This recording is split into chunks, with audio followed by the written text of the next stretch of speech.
బిడ్డలారా, ఒకసారి మిమ్మల్ని అడుగుతా, ఉదయం లేవటంతో కనీసం ఒక అర్ధగంట అయినా ప్రతి అరుణోదయపు దినాన ప్రార్థించే అలవాటు నీకుందా? లేదు అన్నావంటే నేను చెప్పించట్లా, నీ కుటుంబం నిలవబడదాం, నీ భవిష్యత్తు నిలవబడదాం. ఉద్యోగం ఉండొచ్చు, ఆదాయం ఉండొచ్చు, ఆస్తిపాస్తులు ఉండొచ్చు. ఇసుక మీద నీ ఇంటిని కట్టుకుంటున్నావు అన్నది మర్చిపోకండి. అవును, సాయంత్రం ఉద్యోగాలు ముగించుకొని ఇంటికి వస్తారు కదా.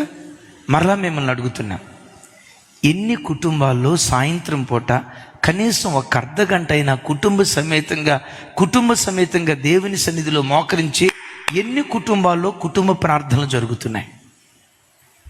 ఎంతమంది ధైర్యంగా ఎంతమంది ధైర్యంగా నేను కుటుంబ ప్రార్థనలో కూర్చుంటానయ్యా, ప్రతిరోజు సాయంత్రం పూట నా కుటుంబంలో కుటుంబ ఆరాధన జరుగుతుందయ్యా, ఎంతమంది ఈ మాట చెప్పగలరు? చెల్లి, నా వైపు చూడు. నీ ఇంట్లో కుటుంబ ప్రార్థన జరగట్లేదా? నేను చెప్పించట్లేదు, నా పిల్లల మీద కుటుంబ ప్రార్థన జరగట్లేదా? మీ ఇల్లు నిలవబడదాం. నిలవబడినట్లుగా కనపడుతుంది, ఏదో ఒక రోజు కుప్పలాగా కూలిపోతే. మీ భార్యాభర్తల మధ్యలో సంబంధాలు సరిగ్గా ఉండవు. ఏదో పేరుకు భార్యాభర్తలుగా కలిసినట్లుంటారు, ఏదో పేరుకు తండ్రి కొడుకుల్లాగా కలిసి ఒక ఇంట్లో ఉంటారు. కొంతకాలమే ఆ ఇల్లు నిలవబడిది, కానీ ఒక శోధన కాలం వచ్చినప్పుడు నీ ఇల్లు కుప్పలాగా కూలిపోయే ప్రమాదం ఉంది, జాగ్రత్త. అందుకనే సామెతల గ్రంథంలో చక్కటి మాట రాసింది, చూడండి ఆ మాట.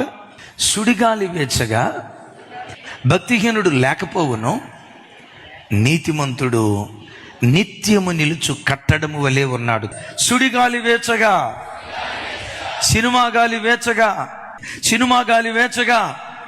సెల్ ఫోన్ గాలి వేచగా, యూట్యూబ్ గాలి వేచగా, వాట్సాప్ స్టేటస్ గాలి వేచగా, అపవిత్రమైన పుస్తకపు గాలి వేచగా భక్తిహీనుడు లేకపోవును. ఎన్ని గాలులు వీచినా నీతిమంతుడు నిత్యము నిలుచు కట్టడం వలె ఉంటాడు. సాయంత్రం కుటుంబ సమేతంగా కూర్చొని దేవుని సన్నిధిలో కుటుంబ ఆరాధన చేసుకుంటున్నారంటే మీరు భక్తి కలిగిన ప్రజలు.